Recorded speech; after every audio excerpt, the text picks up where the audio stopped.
Gaza में Hamas के खिलाफ चलाए जा रहे ऑपरेशन के बीच इजराइल के लिए बुरी खबर सामने आई है। इजरायली सेना का एक हेलीकॉप्टर हादसे का शिकार हो गया। बताया जा रहा है कि इस दुर्घटना के चलते 2 सैनिकों की मौत हो गई।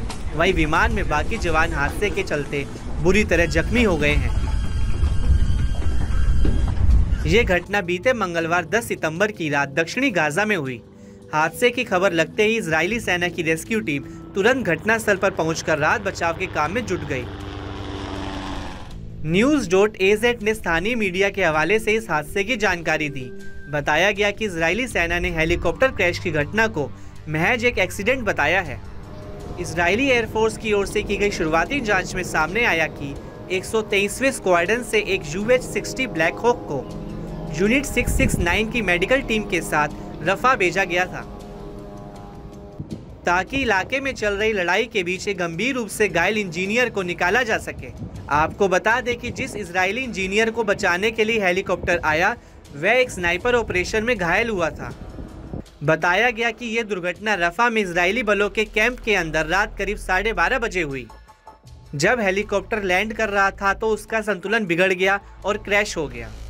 दुर्घटना की शुरुआती जांच की माने तो हेलीकॉप्टर आसानी से उतरने की बजाय जमीन से टकराया। जांच में यह भी पुष्टि हुई कि हेलीकॉप्टर पर दुश्मन की गोलीबारी नहीं हुई थी। दुर्घटना लैंडिंग से ठीक पहले हुई थी, जिससे पता चलता है कि यह बहुत ऊंचाई से नहीं गिरा था। दुर्घटना में हेलीकॉप्टर बुरी तरह से क्षतिग्रस्त हो गया और उसमें सवार सभी लोग हताहत हो गए। कुल मिलाकर 2 सैनिक मारे गए और बाकी 8 को हॉस्पिटल ले जाया गया, जिनमें से 4 जवानों की हालत बेहद गंभीर बताई जा रही है। वहीं इजरायली वायुसेना प्रमुख जनरल तोमर बार ने यह पता लगाने के लिए जांच का आदेश दिया कि हेलीकॉप्टर सही तरीके से उतरने के बजाय शिविर में जमीन से क्यों टकराया।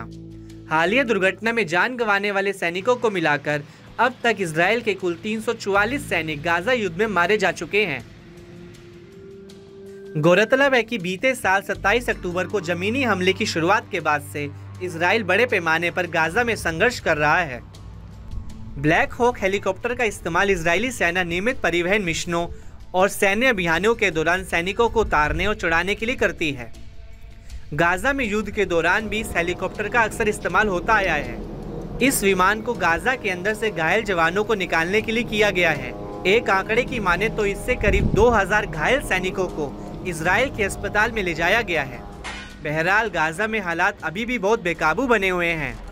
अंतर्राष्ट्रीय समुदाय ताज़ा घटनाक्रम पर बारीकी से नजर रख रहा है, नागरिकों की सुरक्षा और हिंसा को कम करने के लिए उपाय करने का आह्वान कर रहा है।